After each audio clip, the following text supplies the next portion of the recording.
Hello, welcome to our webinar. Today, the topic is improving player experience, statistical lessons learned from more than 2,000 campaigns on online casino. And our speaker is Simon Vince, head of sustainable and safer gambling at Casino Guru. He leads the Global Self-Exclusion Initiative and the Casino Guru Academy. Hi, Simon. Hi, Petya. Thanks Uh, for introduction and thanks for having me. Thank you to be here today. Can you share a little bit more information about you and your initiatives before Right. we started? Of course, it would be my pleasure. So, as mentioned, I work for Casino Guru. The name of the area which I'm focusing on is sustainable and safer gambling. So I would say it's quite unusual to have such an initiatives or a field of work on the side of the affiliates. So as you mentioned, my main occupancy goes around those two projects, the Global Self-Exclusion Initiative, which aims to creating a global system which would be able to cover operators around the world internationally. Saying initiative, meaning that it is mainly a campaign.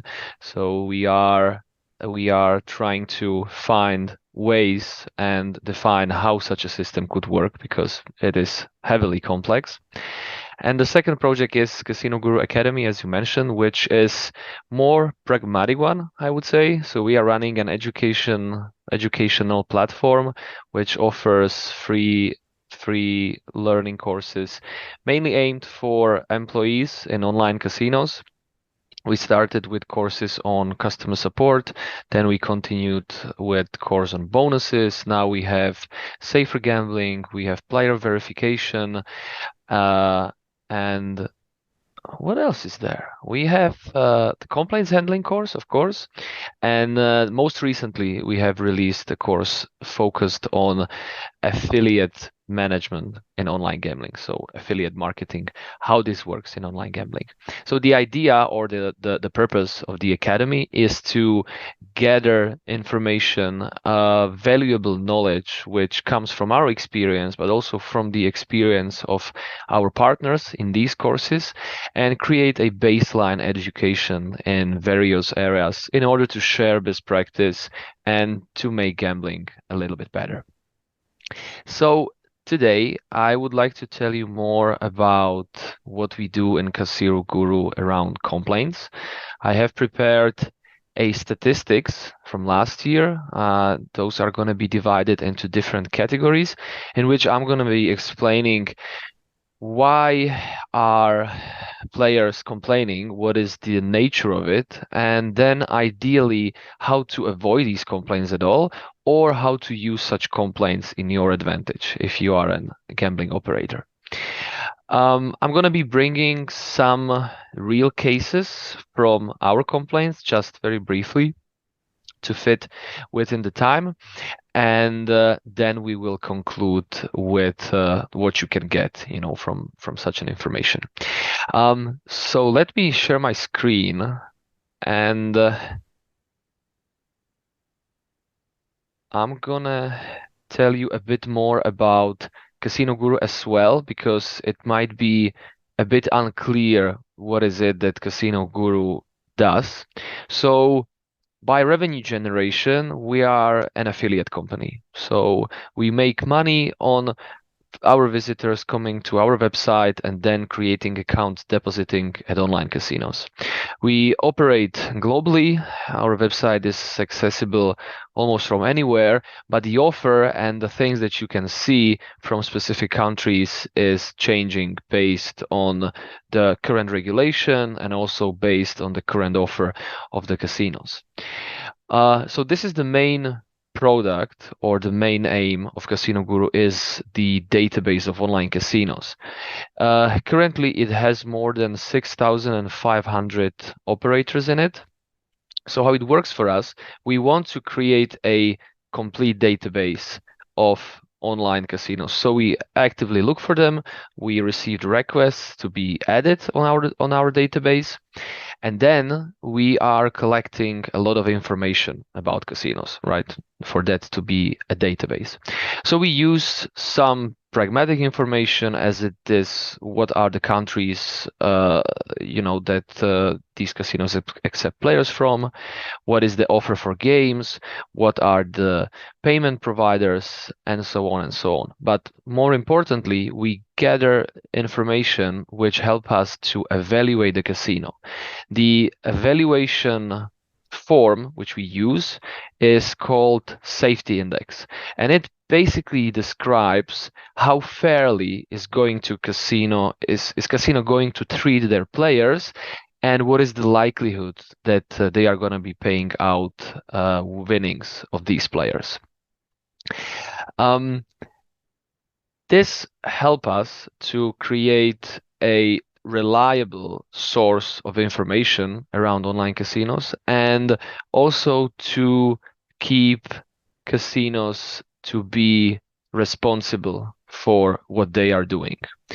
There is the only way how this safety index can be changed is by changing something that the casino is doing. So it is mostly consisting from what are the terms and conditions of the casino. So we literally read them, and we go through any rules or anything that can be putting players into unfair position.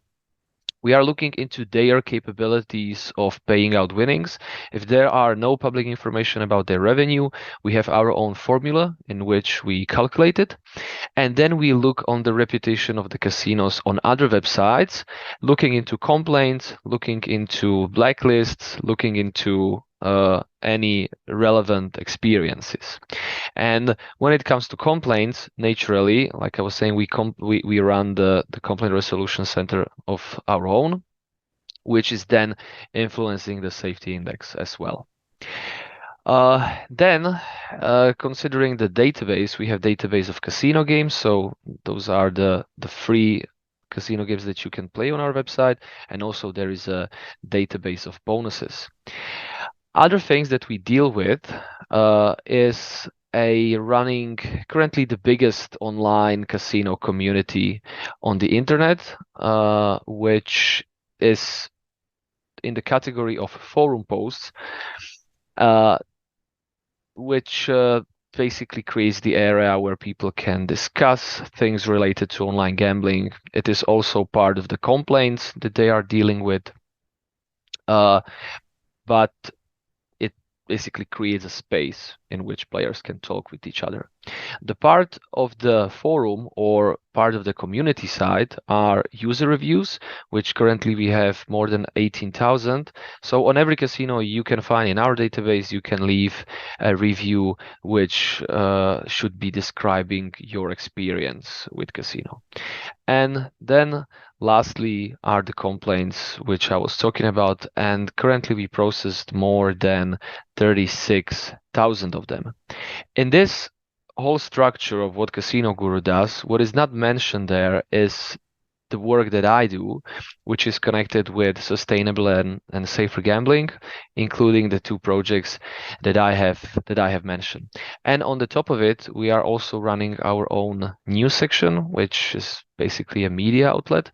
And we are running annually Casino Guru Awards, which is awarding companies in quite unusual categories, I would say, because they are in the field of responsible gambling tools. So we are awarding casinos which have the best responsible gambling tools implementation. Also, we are recognizing casinos for their social responsibility campaigns.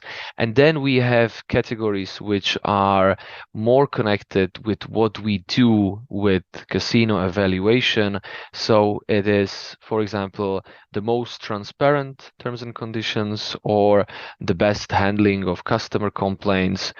And newly, we have added the most ethical approach to gambling. So enough about Casino Guru. This is not what you have came here for, I guess.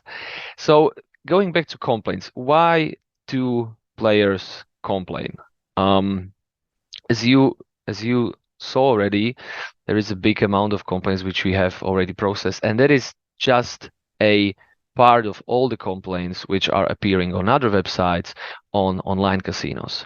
So the first point that I would say is the unmaturity of the players, or the lack of understanding of how online gambling works, how it works in the environment of online gambling software, what I am allowed to do there, what I am not allowed to do there. So for online gambling being still quite young industry, this is, in my understanding, one of the biggest factors that are contributing to player complaints, because players just don't know what to expect in most cases. Then, of course, it is the lack of transparency or of open doors on the side of casinos, in which they are not showing everything or every important information that could then influence the whole experience. So players would be ending up in situations which are coming into disputes, or they are having negative experiences with that. Then it is naturally the unfair terms and conditions, something that would put casino giving them, I mean, that would giving the casino an upper hand in the relation with the players. So the most unfair terms are those that will be putting players in a position in which they can lose money, but they cannot win anything just by how the terms are being structured. Another thing, it's the inadequate communication from customer support.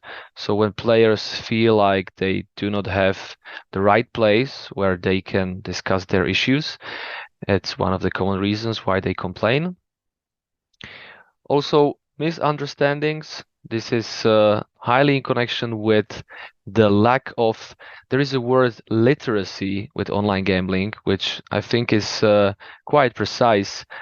And expectations on both sides can be dramatically different, so misunderstandings happens. And of course, there are technical glitches, which could be just regular errors, which appear almost anywhere when you are working with digital technology. But also to this category falls things which are perhaps not enforced by the casino. So, for example, there would be a limit on a single wager when playing with a bonus. So what players would expect, that they wouldn't be allowed to do something that is not allowed for them. So they wouldn't expect that if they give a €5 spin, someone would be avoiding their winnings, because by software, by the environment in which they are, it was allowed. So they are not expecting any kind of like a thin ice or anything. So we've looked into why players complain. Now let's take a look on the impact of complaints. So in the digital world and in the world of online casinos, one of the factors which comes down to the effectivity of brands is their reputation. So what complaints can cause is the decrease or negative impact on their reputation, and also the loss of trust. Many complaints which we are dealing with could be avoided, some easily, some not that easily. But the result is that once you, as a player, have a negative experience, the chances that mistrust is gonna be impacting your relation are high. Another impact is that there could be regulatory, or for example, even lawsuit consequences, in which you will be forced to do something which might be much higher than what the player has initially demanded. But there is also one positive thing which is coming as an impact of complaint, and that is the ability to learn. So if you are able to listen to these complaints, and if you are able to act accordingly to the things that are happening within the operations of online casinos, or frankly in any businesses, now you have the opportunity to act somehow and to make things better. I always use an example which I've had when I was leaving a hotel, in which I've had such a great experience when I was checking out with the receptionist. She was so helpful with everything, and then she was asking if anything was not all right with my room, and I didn't want to complain, right? I just was in a state that I do not want to cause any negative feelings in between us. But then she pushed me, and then I eventually said that the water was not running in a way that I would expect. So it was either too hot or too cold. And I was all right with that. But since she pushed me to provide not a complaint, but this information, it gave them the ability to fix it. Otherwise, they would never know. So at least complaints are good for something. So let's take a look on the breakout of complaints that we dealt with in 2023. So we divide them into three categories. The rejected ones are complaints which are submitted on our website on any casinos, but for some reason we would not be able to handle them.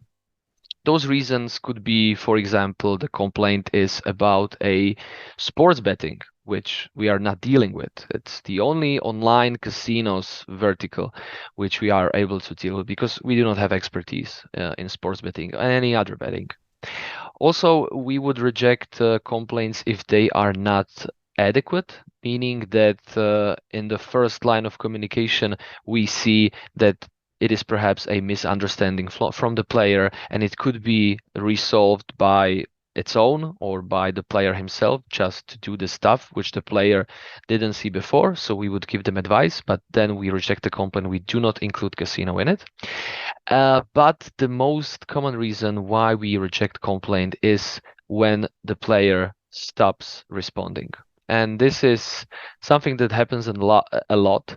And you will see later that in some of the areas, it's something that you or the casinos could avoid quite easily.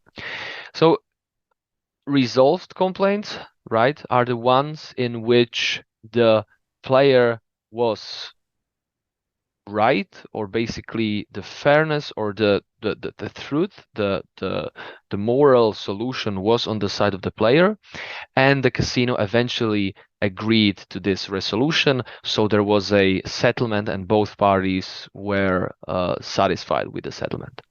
And on the other hand, the unresolved complaints are the ones in which casino either rejected the resolution or did not engage in the conversation at all.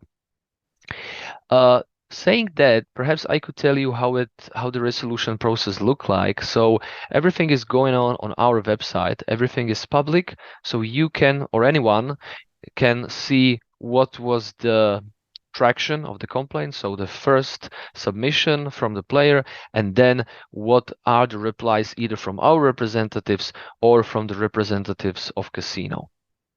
And then there is a little summary, and then in the end of it you would see the resolution. So this is how it goes. At the beginning we would try to resolve the issue with the player, only with the player, and then we would invite casino to join in and engage and try to provide other perspectives, or basically to come up with a solution.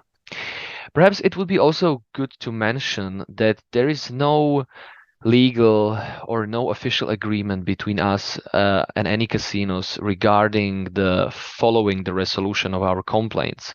It works only on the market basis, on the basis of the reputation, demand, and offer. So thanks to our position in the market and the traffic we have, online operators are paying attention on how they are portrayed on our website. So if not, and I wanna highlight this, if the moral principles or basically doing the right thing is not enough, then the impact of decreasing the rating is something that is being followed by the casinos. And this applies on the safety index as well. As I mentioned, the only way how to change it would be to change the approach or the terms and conditions, uh, which creates the very similar leverage or the very similar principle. And since we've started operating, more than 500 casinos have changed their terms and conditions in order to receive a higher rating. So getting back to the statistics from complaints, rejected ones, as I was mentioned, it's quite a big number. Resolved 3,428 and unresolved 1,547. In total, we've processed more than 12,000 complaints for the past year. It's roughly, as you can see, around 1,000 complaints per year. Per month. So the numbers are higher and bigger. Perhaps an interesting fact that around Christmas and at the end of the year, the number of complaints arises, and we are mostly having our records at that time. So for the same period, we were able to return, not us, but we helped to return more than 11 millions US dollars. So going to a specific areas of complaints. So the area which is most prevalent by far are delayed payments or withdrawals from players. So it equals for 34% of all the complaints which we dealt with, but this number is quite stable year after year. The answer why it is the one of the biggest areas, I think, lies in the numbers over here, because as you can see, the rejected ones are more than resolved ones. And for the majority of rejected complaints around delayed payment, what has happened was that the player stopped responding, which you can say quite confidently that the majority of those reasons was because eventually the player received the payment and received the money. But perhaps it took longer than the player expected, or the communication was not according to expectations, or there might be other issues as well.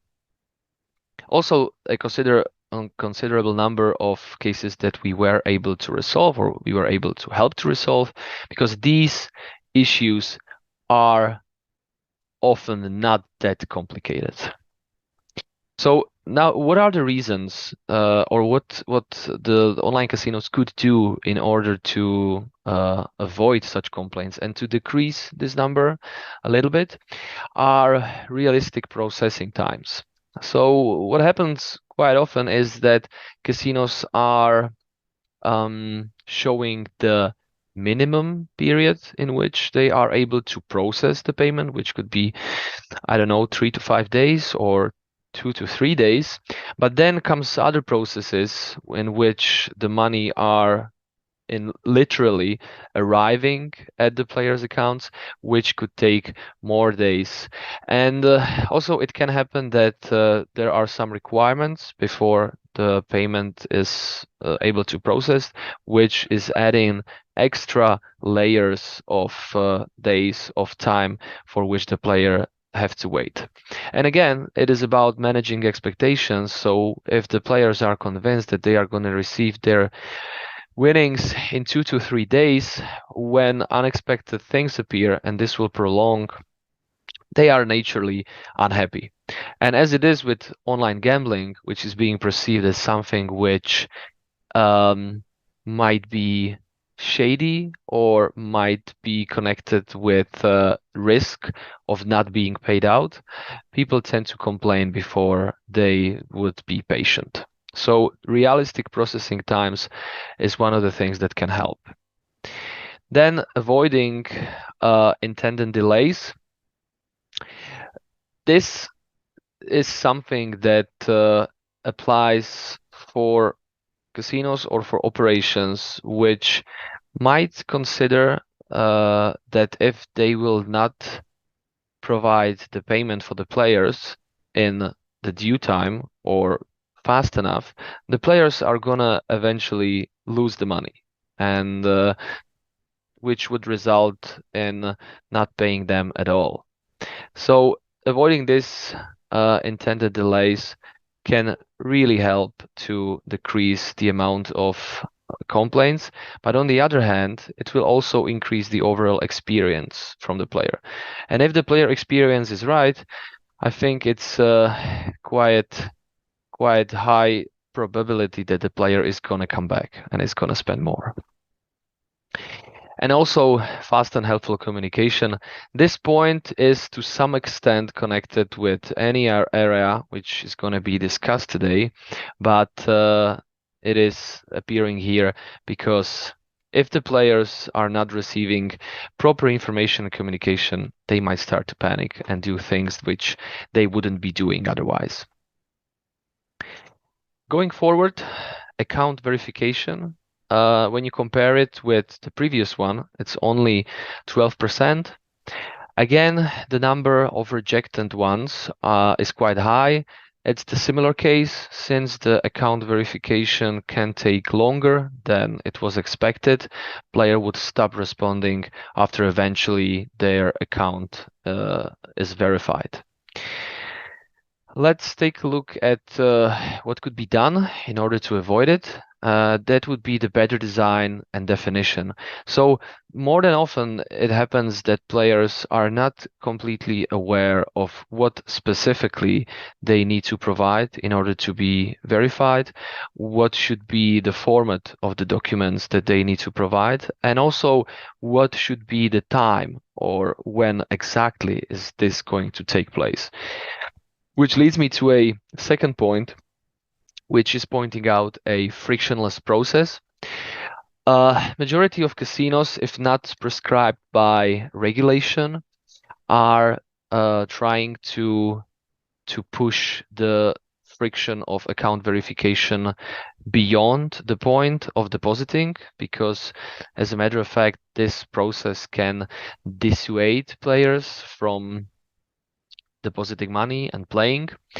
But it would be good if this at least will be communicated to the players, that at some point we would need to verify you, because when it comes to player experience, again, if you think that you are all safe and sound, and then after you have won some money and you want to withdraw it, you are gonna get stops, which you were not expecting. And I think that I think that even though it is a, I would say, difficult area for casinos to handle it, because it's the balance between commercial success and experience of the players. I'm convinced that this knowing is gonna increase the experience and decrease the amount of complaints which are gonna be submitted.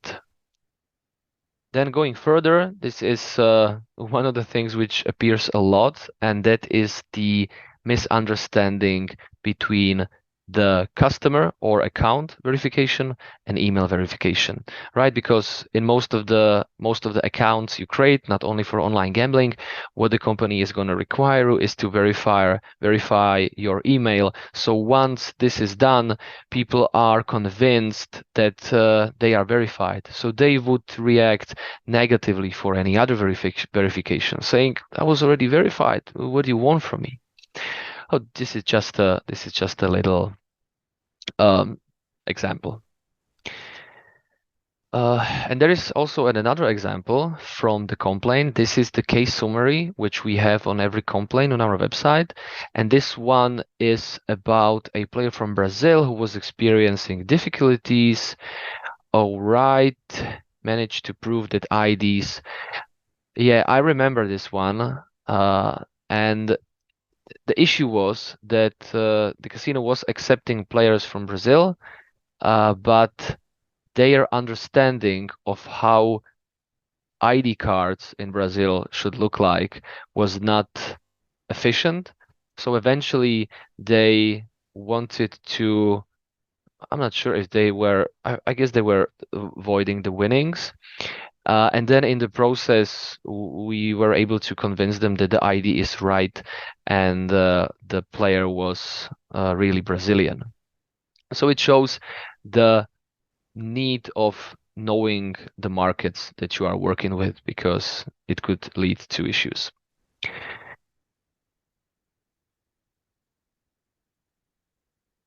Going forward, I have merged this category into into issues with multiple accounts, issues with bonuses, and issues with deposits. These are falling into category of more complicated and also more interesting cases in which more than often players are running into troubles because they do not understand what are the threats. They do not understand what could be the things that they are not allowed to do. Because as I was saying, they would expect that the environment they are in is going to guide them efficiently through what they are able and what they are not able to do. So how to avoid these complaints is, of course, no one reads the terms and conditions. And like I was saying, players are unmature. So it's good to guide these players into what is allowed or what is not allowed, as I was saying. Naturally, the unfair and predatory rules are gonna cause troubles. This is the point in which I'm gonna say that by far these rules are not appearing into casinos' terms and conditions because they would want to do something bad with the players, or because they would want to do that they would want to do have a they would want to have an unfair relation with their players. More than often, it goes also with the understanding of the casino employers or the casino operations. More than often, since this is happening within the casino, they are not able to see what really such rules can cause.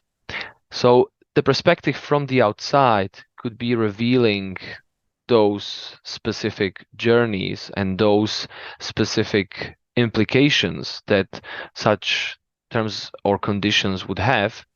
So a lot of what we do in regards to terms and conditions and with the casinos is explaining why such a term could be perceived negatively or what it can cause on the side of the players.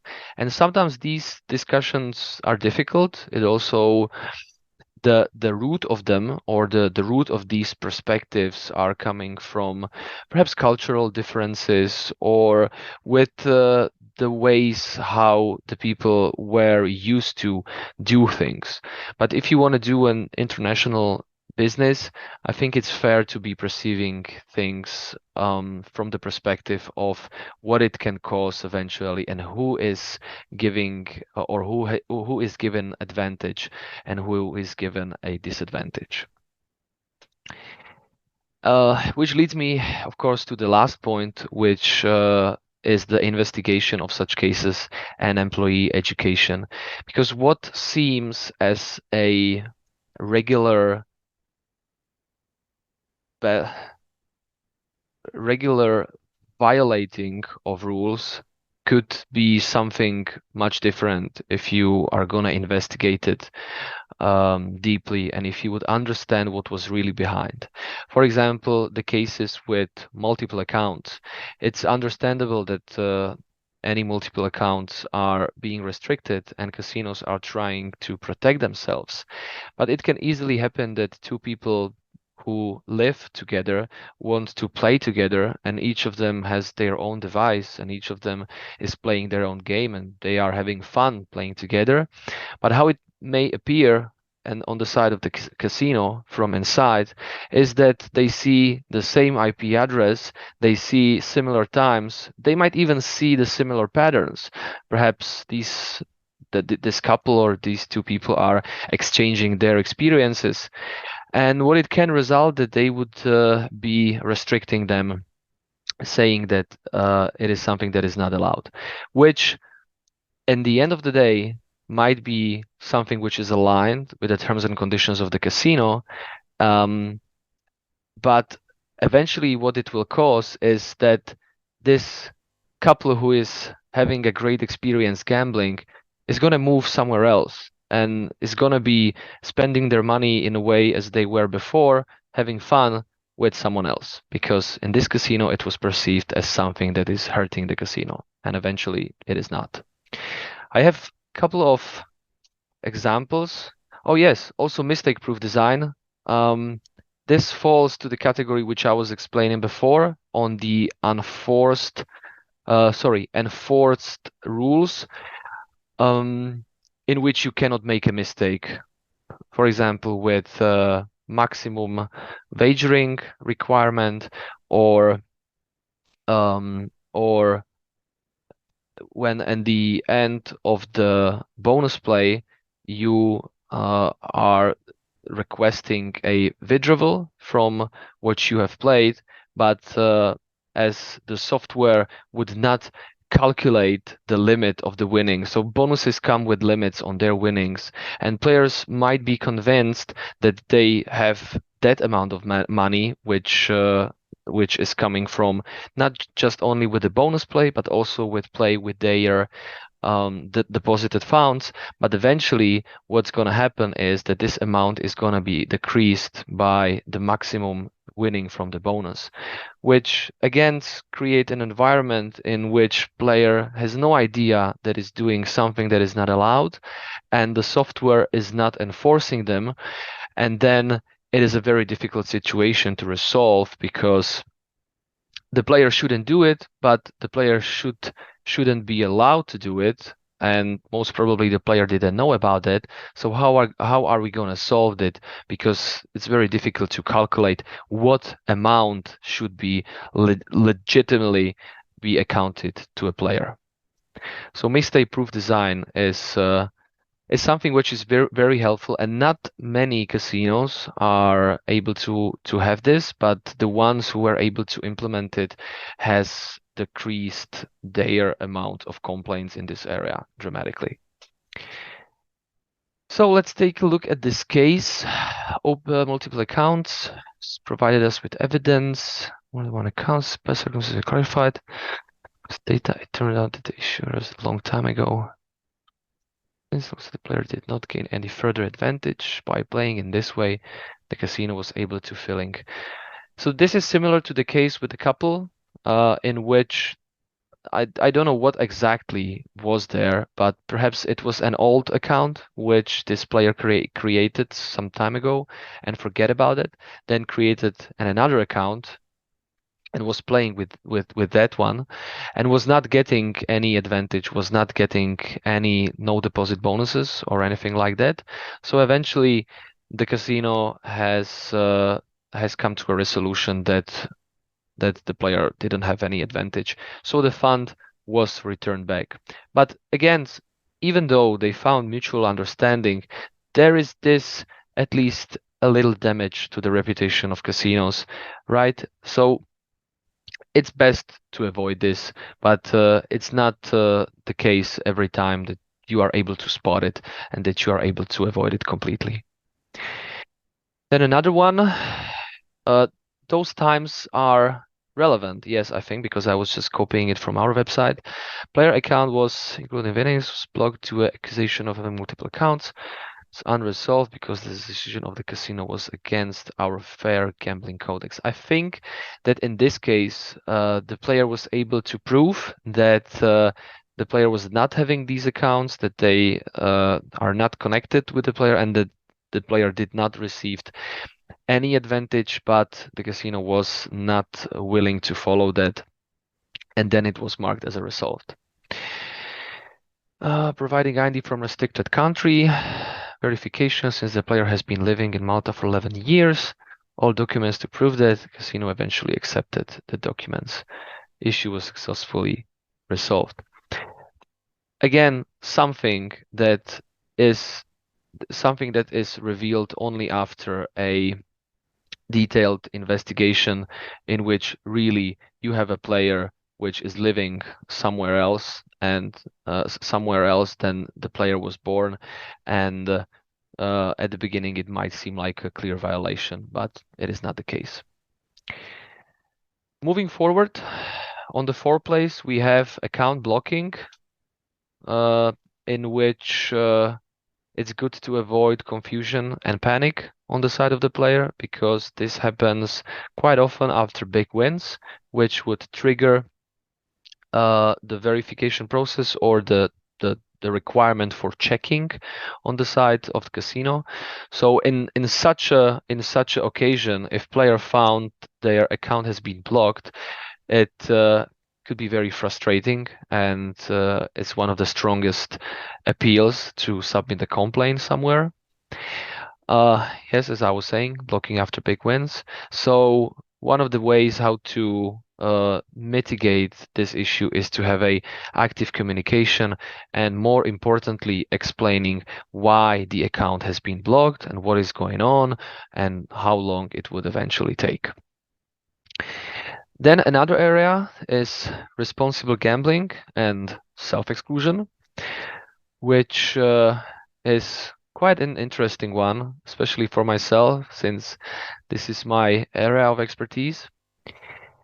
What we are always recommending casinos is to ask for a reason for self-exclusion, because as a matter of fact, people are self-excluding even from other reasons than having issues with gambling.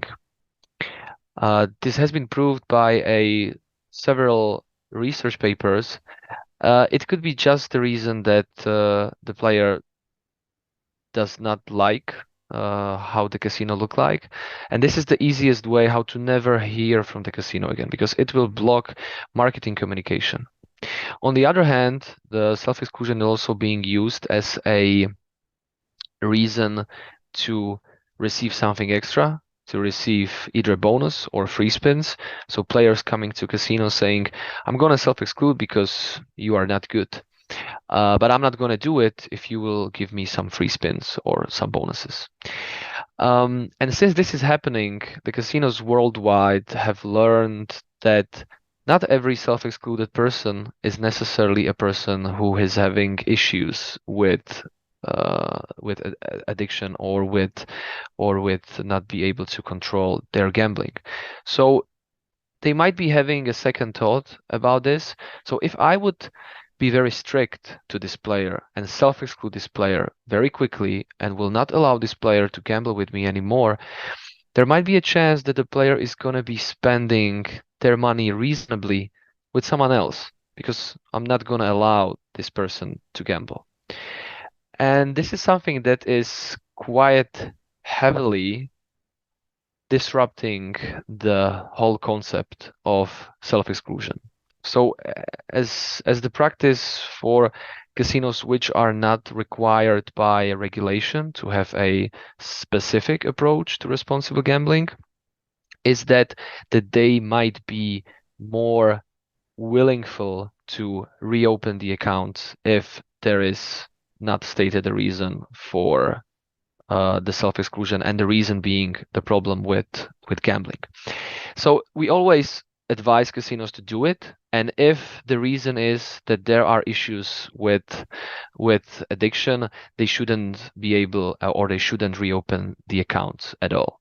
Because as a matter of fact, there are a lot of complaints which we are dealing with, which are coming from players that are trying to outsmart the casinos in this area.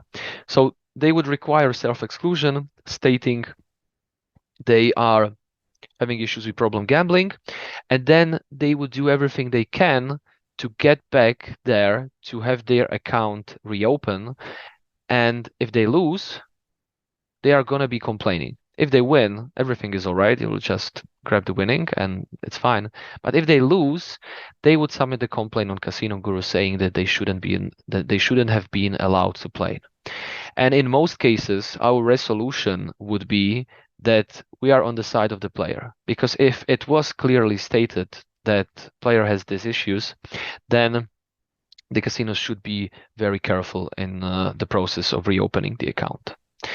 Also, another thing is panic button, which is an feature which is, I would say, more and more popular. It's basically a thing which would trigger an immediate short-term self-exclusion for 48 hours or 24 hours, during which the player won't be able to access the account without the necessity of having any further verification or without the necessity of providing any reason for that.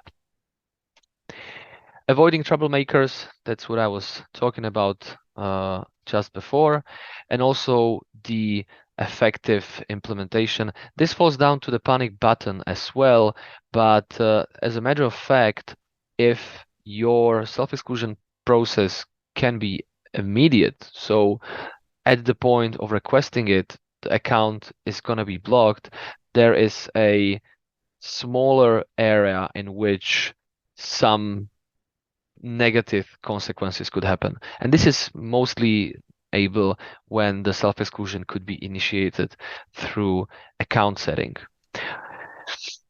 All right, moving forward, I think I have a few cases on the self-exclusion. Player from Finland was able to reopen his account and deposit in the casino after his account was closed due to prompt gambling. Right, this is the very common case of what was I explaining before, in which the player was trying to get their way into casino. Not all the time the cases like that are coming from people who know what they are doing. It just might be the way that they have decided. It just might be the way that their issues are with them at the moment, and eventually they would want to complain legitimately because they shouldn't have been allowed to gamble further. This one is a similar, I would say, but this comes to a sister casinos. Many casinos are self-excluding players across their brands. Some of them do it because it's required by regulation. Some of do it because they believe it's the right thing to do. And then what is important is how thoroughly the players are informed about that. I think in this particular case, the player was informed that she is gonna be self-excluded in sister casinos, but eventually she was able to open an account. And that is all. I'm a little bit surprised by by this slide. That is all in regards to individual categories in which we are receiving complaints. I wanted to put on this slide because, as I was mentioning at the beginning, we have created a course which is focused on the complaints handling, which includes much more information than I was able to provide to you at the moment. It also has a lot more complaints which are connected to it, so you would be able to see and learn from real world cases. This is something that is available for free. All the courses on our platform are available for free with 100% access. So if you would want to find out more about this or about other areas in online gambling, feel free to find us in Casino Guru Academy. I didn't include logo over here, but if you will write down Casino Guru Academy, you cannot miss it. And that would be it. Thank you very much for listening to me. I'm happy to answer any questions which are appearing over here. So I'm gonna be looking at them one by one, if that is all right, Pitya. I'm gonna have a sip from water. 1 second.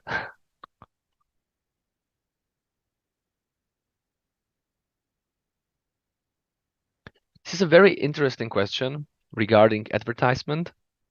Yes, I think that it could be misleading to players because as it traditionally goes, or what is the traditional approach on advertising gambling, is to be highlighting things that such as winnings, right? I mean, start gamble because you're gonna big win and you're gonna be happy for the rest of your life.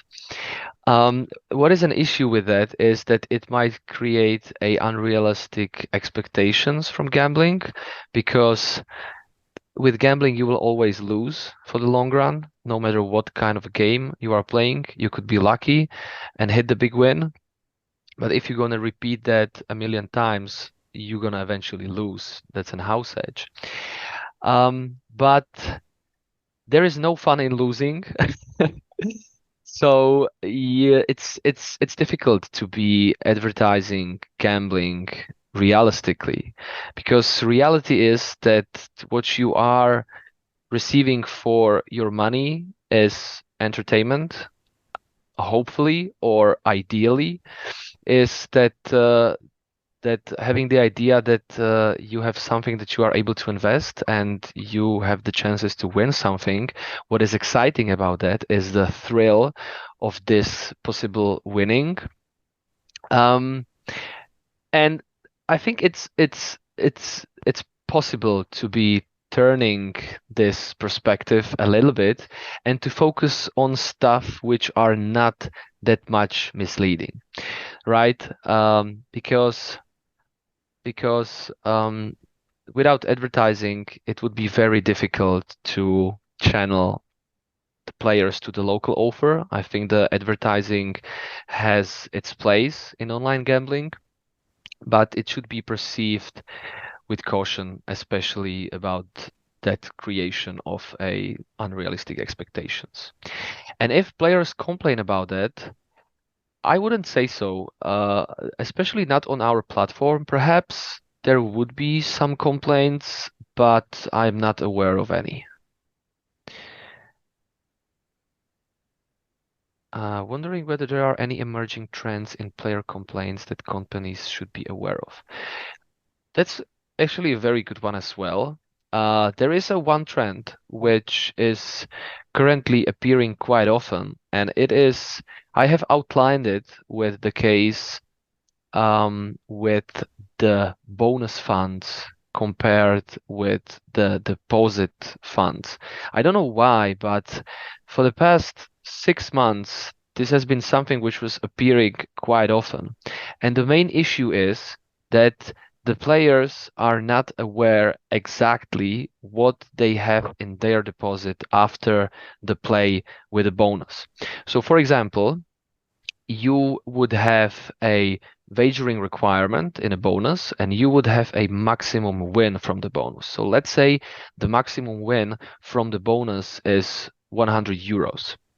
One of the issues which could go along the way is that players are not completely aware about the level of their wagering requirement, right? I mean, almost every bonus has a wagering requirement. They need to wager some multiplier of the sum that they have received. So the first issue is that the players are unaware if the money is already wagered or not, and perhaps they would ask for a withdrawal.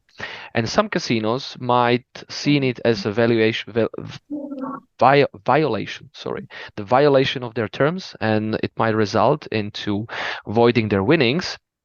But even in the case when players are by design aware that their wagering requirements has been completed, they might still be able to gamble with that money. So for example, you end up with this 100 euros after the wagering is completed, but this is not showing the final number of the bonus. Now when I think about it, I think I didn't provide a good example. So let's say the limit on the winning is 100, but you have won 150 and wagering is done and this winning has not been capped. So it did not decrease on this maximum amount of 100. And player is not aware of that, so the player will further play with that money because the player understands I have a complete wagering. They might not be aware that there was some sort of a limit, or they might feel like this is not something that's gonna cause them troubles, so they might gamble further, and then they will have a big win. So they would eventually make 2,000 out of this 150 or 120 or whatever. And then when the player requests withdrawal, what happens is that casino is going to tell them that they are going to withdraw only a 100 because that was the limit from the bonus. And they are stating that the playing with the bonus was not completed and that they were still playing with the bonus funds, which might be true technically, but in reality, what happened was that the player just did not either finalize the bonus manually, so it would then decrease the amount to that 100, or some casinos are saying that they should have withdrawn the money. And at the end of the day, there is no advantage that the player is receiving. Perhaps this 20 euros, which is above that 100, which we are talking about. But what some casinos require is that the players would withdraw all that money and then deposit that money again and play with that.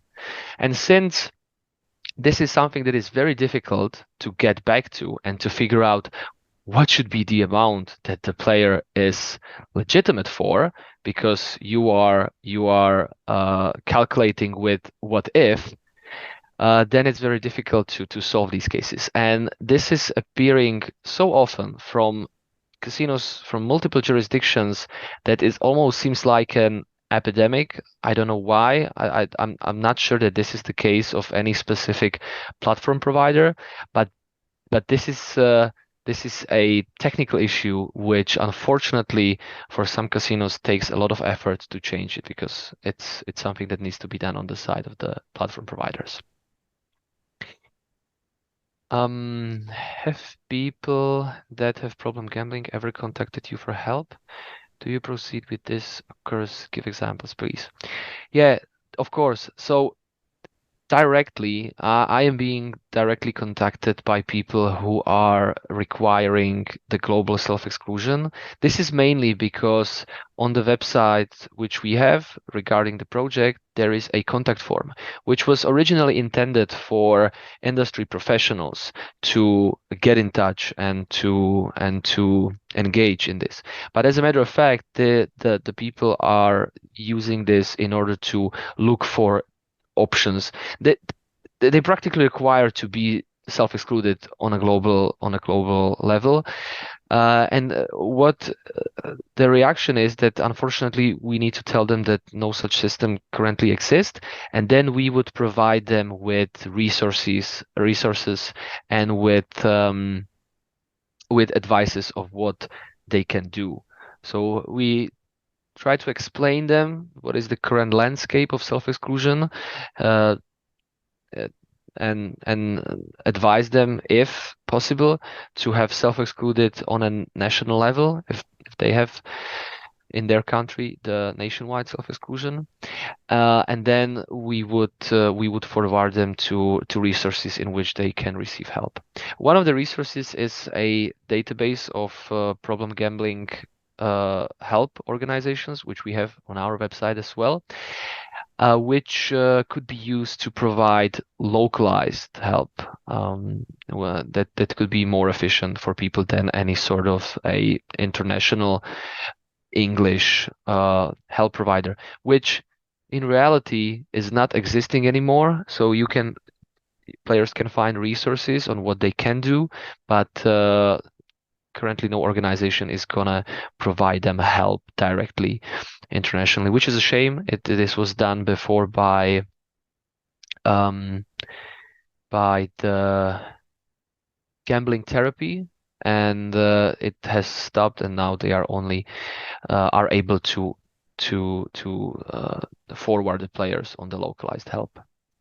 And also, we try to advise them, or one of the advices is that they can engage in our responsible gambling section of our forum, where they can have support from people with similar experiences.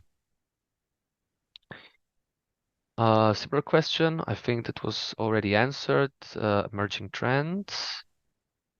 And okay, so most of the complaints by customers come because of their unwillingness to read the terms and the conditions. Cookie, the bonus terms. However, there are betting sites that limit players' accounts or make the verification process very tough.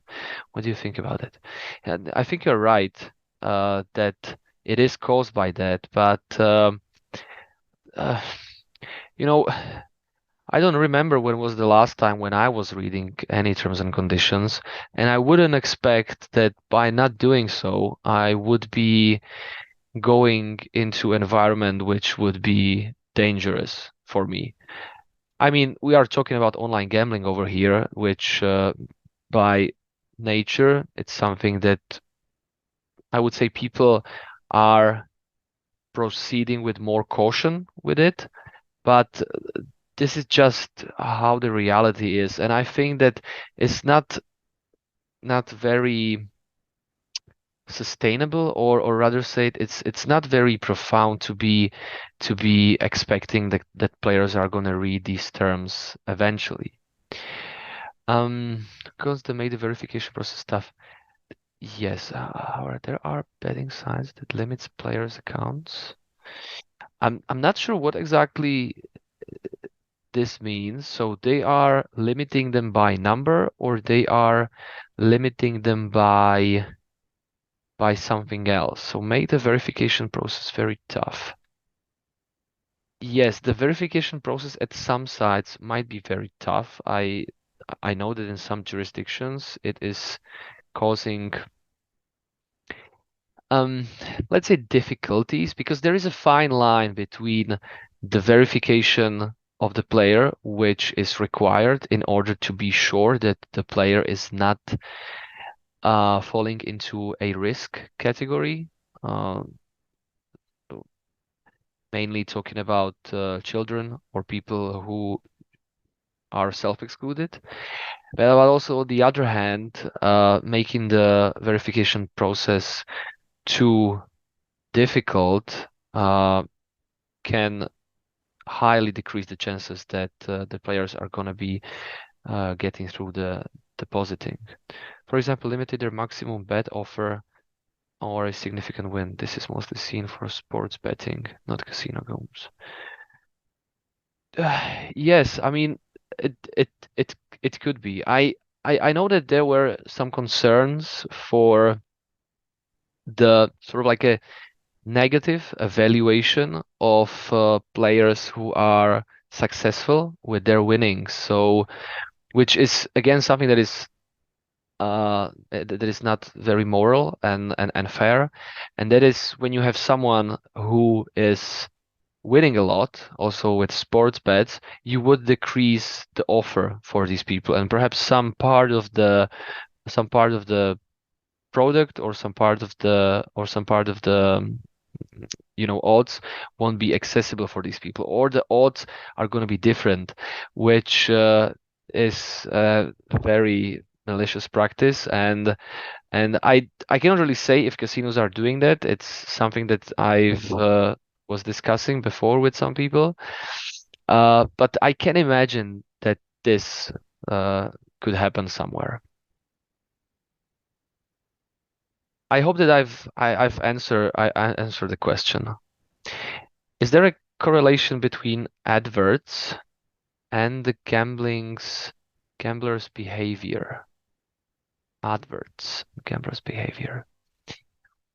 If this question is about how the advertising and how the specific adverts can influence the behavior, I think there is. And a good example would be if you take a look at the current phenomenon of streamers. So people are watching people gambling, playing slots, playing roulette, other things. It is a very popular thing for, I would say, 2 or so years. There has been some limitations in that, but for me, one of the biggest issues is that, again, it can create an unrealistic perception of gambling, especially because if you have a streamer from a specific casino, this streamer could be quite easily funded by a casino in a way that the streamer is not spending their own money. So this might be creating an image that it is all right to be spending hundreds on a single wager, and if this is going to be perceived by people who have no idea how online gambling works and who have no idea what is in stake and how the risk looks like in gambling, especially children or especially young adults, this I think could scatter their behavior pretty heavily. When I was looking closer at this, it was at the time before Twitch has banned most of their most viewed streamers. I was seeing some people putting thousands on a single wager, you know, acting like it is normal. So I think that it definitely can, and even with the regular adverts, right? If on one side, on the public side, on the side of the advertisement, you see gambling being projected only as a positive thing in which you can earn a lot of money and you can just change your life for the better, then I think that sticking to this and not approaching it realistically can influence your behavior for sure. A player requested a permanent self-exclusion as he does not like the casino. He clearly mentions that he wants a self-exclusion, so he is not able to create any more accounts that operates under some.